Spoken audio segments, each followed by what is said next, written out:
Hi, I'm Pat, and this is Cat. and we own Cara Games. And I've been accused of looking like a robot in our videos, so we wanted to sit down and just kind of talk you through what we're doing and who we are and all that kind of stuff. So in this video, we're going to go through a couple of videos and hopefully, or a couple of questions, and hopefully you'll get to learn some more about us in the process. So for this first question, who are we? Well, that could mean a bunch of different things. So I guess to make it a little bit smaller of a question, we'll talk about who we are as gamers and how we got into gaming as a profession and a little bit about our personal side. So why don't you start? How do we start gaming? Well, he forced me. True. As a child, I didn't really do games. Roll and move, early childhood games was about it. But after we started dating, he roped me into long games such as diplomacy, which almost ended our marriage before it began. Yeah, and it kind of grew from there. Once we got married, we started playing group games with friends. Okay. Yeah, so probably the one that really pulled us in for sure was Settlers of Catan. And we played that everywhere we moved, and when we couldn't find people who knew that game, we taught them how to play that game, and it became our staple family reunion as we got together with each other kind of activity. True. And then Thanksgiving of 2012, your family was coming to visit, and your brother loves war games, like I did growing up, playing Axis and Allies and Risk with my brother. Yeah. And your sister loves games, but she doesn't like military games, and you don't really like them much either. So I wanted to get a game where we could all play together and have everybody enjoy elements of the game.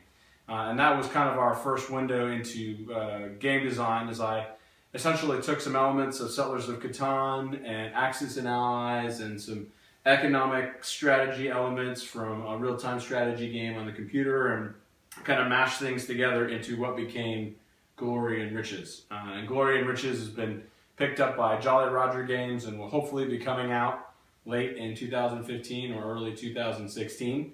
And that was really when we kind of fell off the deep end into gaming. You did. Yes, so I did, and I drug you down with me because that's what I do best. So that was how we got into design and spent a lot of time learning about the board gaming industry and elements of the new wave of board gaming, and kind of opened our eyes to that whole process. Went to my first convention at Origins in 2013 and had a good time there and met publishers and really went headlong into it. And when I finished nailing down all the details of Glory and Riches, it was January of 2014. And then what did I tell you? Yeah, so he said, I've kind of been obsessed with this whole game thing without you, and I kind of want you to be part of it, so let's do a game together. And I said, oh boy. Okay, let's do this. And he taught me a new game at that point, Pandemic, which I really enjoyed, and it was for me kind of the launching point of this new game concept that we worked on for the last year. Yep, and so that gets into the more about kind of who we are personally. So when we started with this new game, we wanted to take the board gaming hobby that I was definitely into and was slowly pulling you into kicking and screaming, or not so slowly. And we wanted to take that and combine it with some stuff on our personal side. We are both committed Christians. Probably the best label is evangelical Protestant, although we've been in so many different types of churches that we kind of deny or defy classification at this point. But we wanted to take the ability of board games to translate theme and story and combine that with elements of our faith and make that as a tool available for God's work. So that leads us into the next question.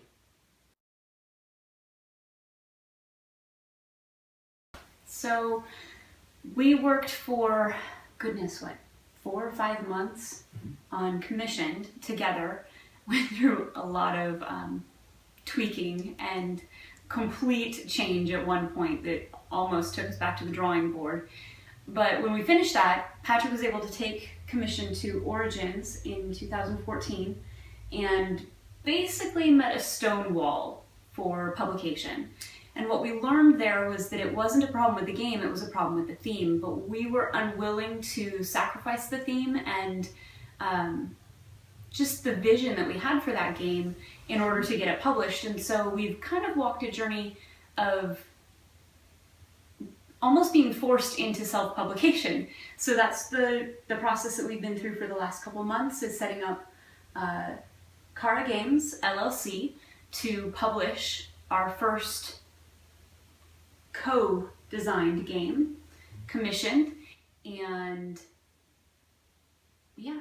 Yep, so like you said, it was just a gradual process of seeing the need, the game really meeting with a lot of player praise from all different environments, really encouraging us, regardless of faith background, really, Jews, agnostics, atheists, the Christians of both Catholic and Protestant backgrounds, really saying, hey, this is a good game, it needs to get out there. Even actually, most of the publishers I talked to said, hey, this is a really interesting idea as far as the game mechanisms work together. There's some unique things in here that we would like to explore, but the theme is not so good. So we think the theme is good, and we think it holds a lot of potential. So that's really why we're moving forward with Cara Games.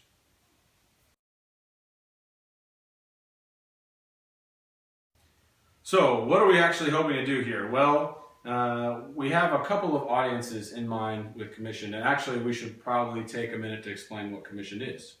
So if you haven't looked at the webpage, Commission is for 2 to 6 players. It's a historically themed cooperative game where the players are the apostles of the early church, and you are going to work together to grow the church, to collect the books of the New Testament, and to overcome government and religious persecution. Takes about an hour to play, and there's a simple deck building mechanic. So each apostle has a unique player power that they contribute to the team. And so there's a couple of interesting blends of mechanisms within that game that make Commission easy to play, a good place for people to start, but it actually has some pretty good strategic depth and replayability within the different scenarios incorporated into the game. So with that, from the start, we had a couple of groups in mind. Kind of the core group that this game is definitely going to appeal to is gamers who are Christians. I mean, that's just going to hit on all cylinders, and you will definitely enjoy this game.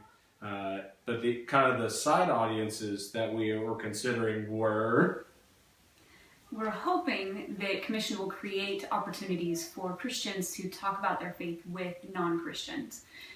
The goal is just to have your friends over, play the game, have a great time, and if they have questions about the theme involved with the game, then you can answer them. So that's one of the secondary audiences, is non-Christian gamers. Right, and then on the other side are Christians who are not gamers, and so we have a great hobby that we love to grow people into, and I'm sure you do as well, and so we wanted to use this game as a tool to teach Christians a little bit about board gaming and a little bit about church history.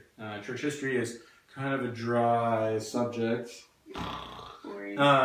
But if you can actually experience kind of what the early Christians went through, it can become a very powerful tool to realize the Christian heritage involved. So how do you reach out to all of those different groups within the game was the challenge. And so what we set out from the beginning to do was to create a game that covers that and meshes seamlessly with the theme, but the theme is not in your face, proselytizing, you must convert to Christianity or die kind of a attitude. So really how it's structured is you can play the game and just enjoy the strategy of the different scenarios, and it is almost invisible what the topic is about. So if you're not into Christianity, it's just a fun game to sit down and play. On the other hand, there is some flavor text on the cards that references a theme appendix that's included with the game. And so if you wanted to learn about how the church spread, how the books were collected, what challenges they faced, then there is a whole lot of information in there So if you wanted to use it in a youth group or in a Sunday school class, or you just wanted to learn about church history or teach your family, just kind of a fun way to do that and introduce some of the elements and understand what the early church faced as they were in the first 150 years of church history. So that's kind of the immediate objective with Commissioned. And then as far as long-term with Cara Games, what we are hoping for, our mission is to build games that create joy by developing relationships between God and people. And I mean, really at the heart of that is building families and giving a vehicle for people to build relationships. And so long-term, we want to become a company that is committed to building games that are, number one, outstanding games. They're just fun to play. They have cutting-edge mechanics. They involve a lot of player choice and struggle and overcoming as a group or with various influences. But what we want to do is we want to have those games available with Christian themes, not because board games have bad themes now, but because there's a gigantic hole in the market. If you wanted a Christian game to play right now, you can choose between Bible Categories and Bible Cranium. That's not the kind of game we want to play. We think that's probably not the game you want to play either. So we're hoping that Chara Games will be able to fill that need within the Christian market to really explore and develop some of those themes from a fun board game kind of perspective. So what else do you think we're going to do long term? I don't know. You don't know. We don't know, but we'll see what God has for us as we go. Thank you for watching this video, and we hope you will join us as we look to launch Commissioned in the middle of 2015. Bye.